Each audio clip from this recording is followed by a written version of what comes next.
Sportswrap OT on the road for the first time. We're at Bayside High School. What's up, everybody? I'm James Catato. We're joined by a very special guest, our first on-the-road guest. I got a list of accolades that I got to run through to introduce our special guest for the day. So we are joined by the 8th all-time best 500-meter in U.S. history, or in high school history, 500-meter high school national record holder, Adidas 400-meter national champion, United States number 2 in the 400, number 2 all-time high school boys. All-American Andrew's what they call him, or Drew the Reaper. Quite a bit. Andrew Salvadon, man. Yes, sir. Welcome to the pod. How you doing? I'm great. I'm happy to be here. You know, everything's good. How are you? I'm good, man. I'm happy to get this off the ground, get this rolling. Yeah. First video. Yeah. We've got a couple in the studio, but it's cool that this is kind of like our first on location. So, first thing that I'm dying to know as your boys are going in the background here. Sam was the one smiling. That's crazy. First thing that I'm dying to know, you know, I read off all those accolades for you. It has been such a 2025. Yeah. You know, I mean, just summarize this 2025 for me so far. It's been like quite the roller coaster. I mean, at the end of the day, I could say it's full of emotions, full of hard work, training.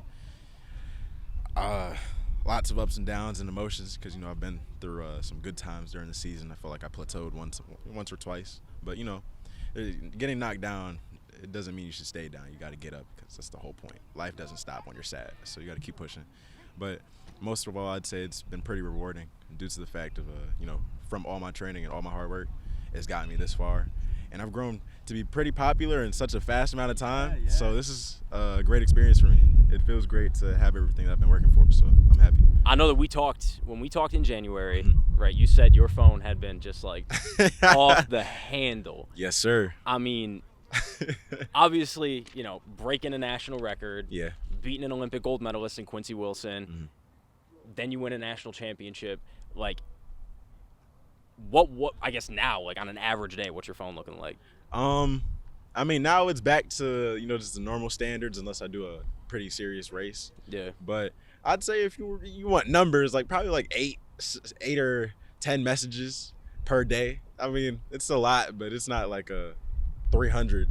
So I'm fine with that, I guess. Yeah. But if it's like a really serious meet or anything like that, it goes up to like maybe 40 plus. So I like my 10 messages at the moment. I'm cool with that. So one thing that I do want to touch on, because, you know, Quincy was like the start for you. Obviously, I know you're 6-time All-American, Yeah. right? 6, 7. 6-7, right? Yeah, it might be 7 now. Yeah. It's hard to keep count when you got so many, Yeah. I guess. But, you know, 6-7-time All-American, 6-time state champ. Like, I know Quincy was one of the springboard things for you on the national stage to get you going, but you already had the commitment to South Carolina. Like, you already had that stuff in the bag. What I want to talk about is you win the national championship, 47 seconds. Yeah. You At Adidas, crossed the yeah. line, and you gave the craziest stink face, bro. You were like, you apologized to people on the gram for running a 47. Yeah. I mean, at the end of the day, my goal wasn't to run a 47.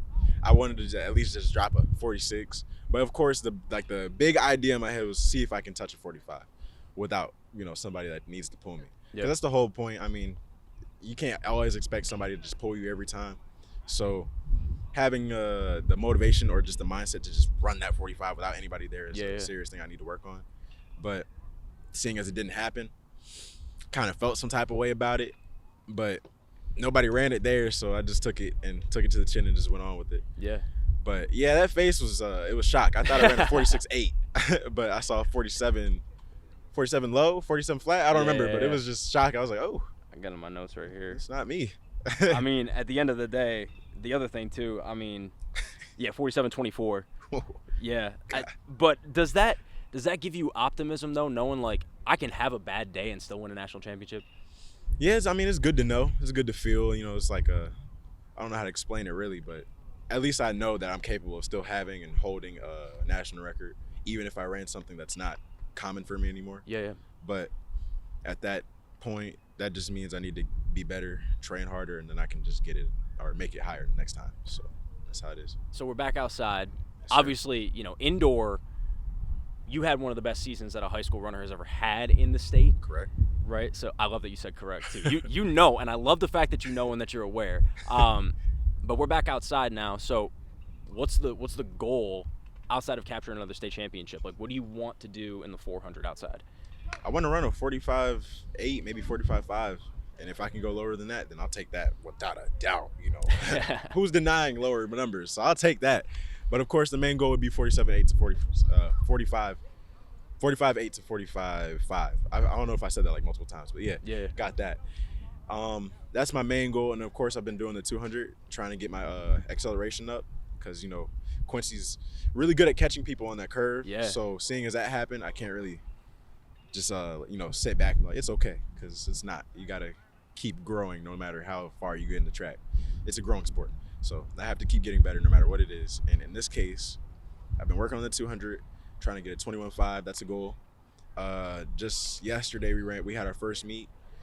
It wasn't the best meet for me. I won, but it wasn't like a shocking time. Yeah. I ran a 47 flat, I think, at Salem. Yeah. And then I ran a 22.05. Overall, it's not the best numbers for me, as y'all know. You've seen me do better, but of course, I'll take it. It was cold, it was windy, but I guess I can't really use that as an excuse due to the fact anybody can run something crazy in rain or anything like that. So just keep getting better, just keep training. I think one of the things that I thought was interesting too was on your Instagram story, you had someone that said, "I just met Andrew Salvadon," right? So, did you expect that at all? Like, you're going to a track meet and you got your counterparts, maybe you know them, maybe you don't, right? That are going to come up to you because of what you've done in the indoor scene over the winter, that are interested in not only meeting you but taking a flick and saying like, "Yo, I just met Drew the Reaper." Honestly, I thought it'd be like that for like maybe a month after the the VA showcase. Yeah. But it lasted way longer than that, and it still is. It's really shocking. To experience this type of feeling and just being known from this many people, like this mass amount of people, it's amazing. I can't even find the word for it. It's just like, wow, all these people care. And even when in New Balance, when I did lose that race, even just by a smidget, I lost. They were still supporting me wholeheartedly and just really happy. They were excited about the race and they appreciated the effort I put in. So it feels good to have loyal people like that and just people that care for how good I do what I'm doing. And just, I don't know, there's just a great community overall. Just lack of better words. They're an amazing community. So. And I want to touch on that New Balance a little bit. Mm-hmm. You came back in that race. I know that was branded as the rematch right between you and Quincy, and obviously you had beaten him earlier in the year.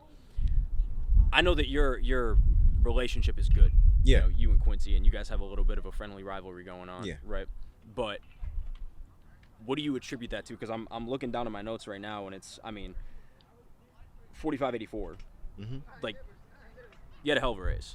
You caught him right at the end. Yeah. And it was just by a hair. So what's the conversation with him after the fact? After that it was just smiles, good talk, nice race, appreciate it, let's keep it going. Just, good wishes for each other because, at the end of the day, it's not hate, it's not beef or anything against each other. Yeah. We're both racing to be better. Yeah. But, of course, we're just giving each other good words like, okay, man, you did great there. Hope we can race again, this, that. Yeah. And then, just the good old stuff. Nothing too much, but it was just enough to, make you feel like, all right, we got another time. We're good. Yeah. Still cool people. 1-1, one's number 3. Yeah, we need number 3. I think number 3 is gonna be in like June. So it'll be a good time for that point. Outdoors. Yes, sir. Yeah. New Balance Nationals. New Balance Nationals. I want to dive into you a little more, just to kind of give the people an inside look as to who you I'll are. tell you all about me. Well, the first thing that I want to dive into is the fact that your father went to Bayside, was in the military, was in the Army, right? And so while you did run track here in high school at Bayside, you weren't always here. You weren't always in Virginia Beach. Tell the people where you grew up, where you moved around to, because you are in a military family, and that was something that may have been adverse for your track career. Yeah. Well, firstly, I was moving all over the place. There was a lot going on. I'd never really peeped it because, I was just a little kid. Okay, we're moving here, we're moving there. Just having fun.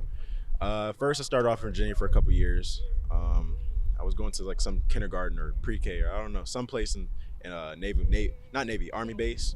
So it was cool. I enjoyed my time there from my memory, but that's all I remember from that point. Then we went to Florida, or I went to Florida with my mom and my grandma. I don't know where my dad was. He was probably somewhere doing something in the military. We were there for like maybe a couple months to a year or two. I don't remember. It's either or. Then we came back to Virginia because my pops came back, and at that point, they put me in a sport. They put me in track because I was just super energetic. Like, I'm always running consistently. I never stopped. So put me in track, and believe it or not, I wasn't that good, but I was decent, just enough to go to nationals. But just enough to go to yeah, nationals. just enough to go to Casual. nationals. Casual.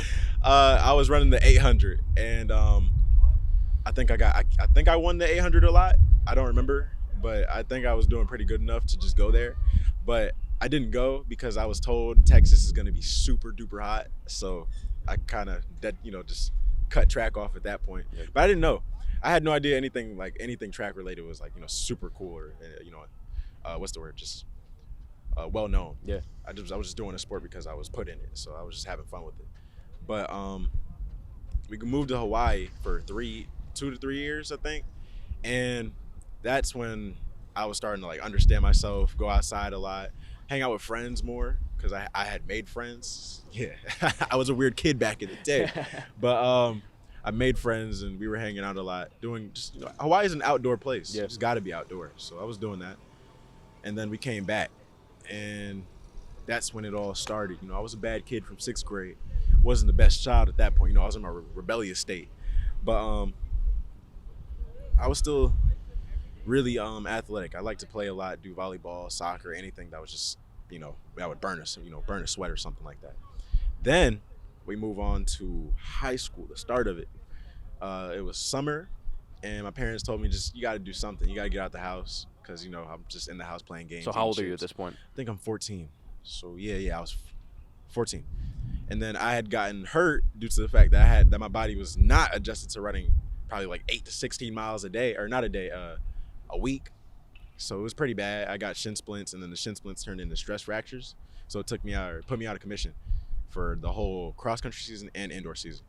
I didn't think I was gonna get this far. I mean, nobody does, honestly. Sure. You just hop in it and just have fun. But another reason why I dedicated all my time to that physical therapy was because I had somebody on the cross country team that told me I wouldn't be much. He said I'm just I'm garbage. I won't ever compete with him and stuff like that. So I took that to the chin, and it meant something because I thought that's not cool to say, and I know I'm capable of something. It might not be in this sport, or it might not be today, tomorrow, or, a month from now or whatever, but I'm gonna get him. Yeah. Because he was like a sophomore or a junior at that point, so I just didn't want to accept that I couldn't catch him. Yeah. So I caught him. and more so. Yeah, I mean, I've been pushing that boundary by a lot. So I ran a 49. I beat him. He was running like 53s, so he was pretty upset. But then, he kind of got to the more, wow, I'm proud of Drew side. So it was cool to just make my enemy turn into my friend. Yeah. And then after that, I ran sophomore year. That's when I realized I might actually dedicate myself to track, because I realized I'm capable of a lot more than what meets the eye. Yeah. I was running a 47 at that point.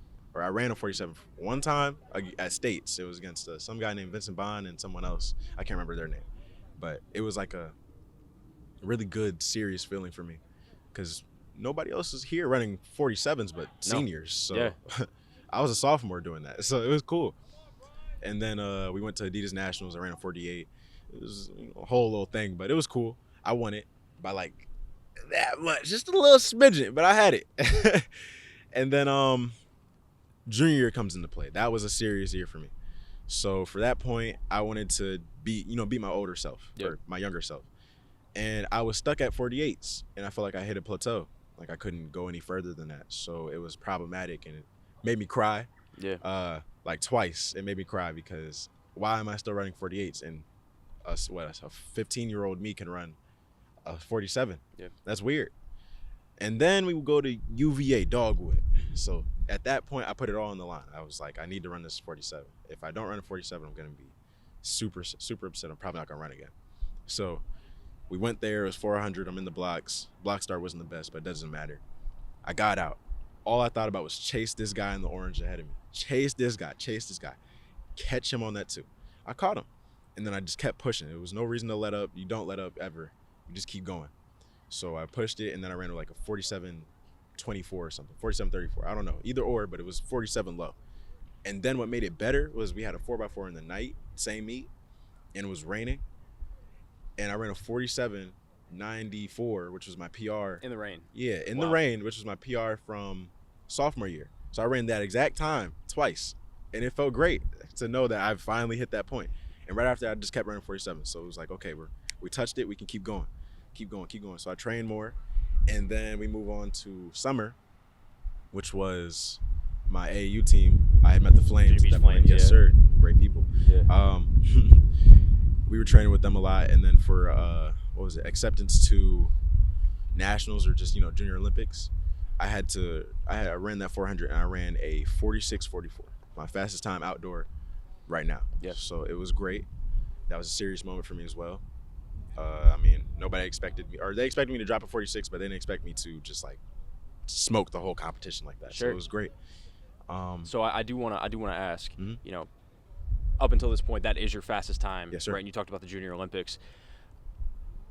What is it like for you right now? You beat a gold medalist. Mm-hmm.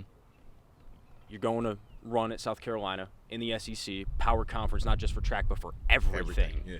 Right?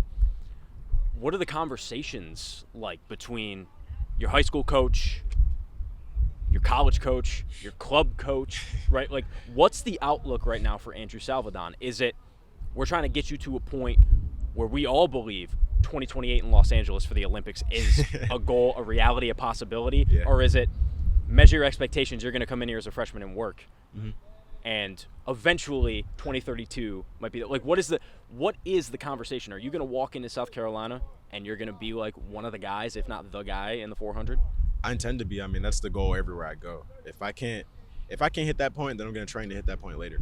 So I would say 2028 will be that year that you'll probably see me there. Yeah. And if I'm not at the Olympics, I'll be in them qualifications. I'll have made it. You're going to be somewhere. there in I'll somewhere. be there somewhere, Yeah. some point, somehow. But my main goal is to go to the Olympics. That's a dream come true. It's something I've always thought about. Even when I was a little kid and I wasn't into track, I just thought I want to go to the Olympics for some reason, just to be there. Just because, yeah. Yeah, it'd be cool.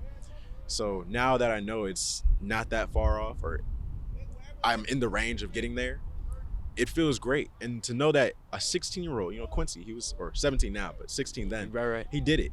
And it was like, wow, that's impressive. Who would have thought he could do it, or anyone could do it like that? So I feel like if he can do it, I could definitely do it. Yeah. There's a lot of people that can. So definitely not a lot of people well, who can. I'm not gonna say a lot, but there's you are a select percentage few. of a percentage. Yeah, there's a select few that can do it. And if you want a percent, let's just say like a 0.1, if that makes you feel any better. So it's cool. And to know that I'm there at the top of that pyramid, and then there's like a whole other pyramid I have to climb. Yeah. It's a great feeling. And I don't want to let that up. And all of this to say that your father thought at one point you would be playing tennis. Yeah, he says that a lot. I was a really serious tennis kid. I wasn't good at it, but I just like to play it just because, hitting the ball and so on. I like to hit it hard, so it was fun. But yeah, he always thought I was just going to be one of those guys in the back with some little cross-country shorts on playing some tennis or something. But nah, I was all over the place. I used to box. I used to wrestle. He always had me out there just punching it just because, or whenever he went out there, I wanted to follow and just learn. Because I always wanted to get closer to my pops because he was always gone. So I thought if I can learn this, we'll be great. We'll be super awesome together, something like that. I am curious, growing up in not only a military family, but this is a military town. This is a military area. Correct. I want to jump off a point that you touched on about, he was gone, right? Yeah. In your development as a child and not as an athlete, but as a kid growing up, like, how difficult was that? Man, it was tough at times, or not at times. It was tough a lot. Like, every time he left, it was tough. I didn't like to see him leave, but even then, it was like the relationship that we had was kind of distant at some point. I was kind of scared of him when I was a kid because, he's just coming back from war or whatever he was at. Yeah, it's a scary thing. Yeah, so he's still trying to get back into the father mindset after just coming back from I need to be a general type of person. So it was scary, and I didn't like it. We were distant, as I said, didn't talk much, or when we did, I was just really quiet, didn't want to be there. But as the years go on, I kind of just learned to adjust to it. And also, it's my dad. I can't sit back and be scared of him the whole time unless it's like something serious. You know? But in this case, it was just it impacted the relationship we had together, and it also impacted how I grew up and developed. But of course, he was always there whenever he could be. Yeah. So that's something I'm deeply appreciative of. And, I mean, the guy that's walking behind me, if you can see him, he's got a do-rag. That's my dad. So yeah, he's always here now. So we're making up for lost time. I was gonna say, now that you've developed into this, relationship on and off the track, I mean, as a man, right, and growing up with your father now into becoming a man. I know you're only 17, but like, you're growing up. Oh, I'm you're 18 now. 18 now? Okay, Yeah. word. It makes it even more impressive that you accomplished all that you've accomplished at 17. How happy are you now to be as close with your father as you are? The fact that he is as present as he is on the track, the fact that you guys are able to share these moments together of not just national championships, but going down to Columbia next year and just all of it. I'm ecstatic about it. I mean, I've been happy about it. I've told him he should probably come down here and just coach, just teach some people something. I mean, he always tells me to leave an impact on others, because helping people like with something small can make them do something big, and it's like they'll always remember you for it. So it's kind of, how to explain it? I mean, I don't even know the words or the thought process for it. I mean, it's just a great feeling to know that we're making up for it, and he's here constantly now, even if it might annoy me tiny bit time to time, but he's here always helping me and helping others, and he smiles when he does it. He's happy. I think last week I saw on your socials that you were in a speed camp, or you were involved in a speed camp for kids. Yeah, I was. Yeah. Those were middle schoolers. I don't remember the school. I think it was Virginia Beach Middle. Yeah. It's down the beach. It was cool. The lady that invited me was actually my driving instructor. Oh yeah. She's like Okay. a track coach down there. She said, we'd like to have you over here and just motivate the children. And I was like, I'll do that. It's cool. And it's like a way to repay them, or repay her for helping me for a week. So it was cool. But going down there, I met a lot of those kids, and it was a great time. Actually, it was my first time getting a genuine experience of coaching. Yeah.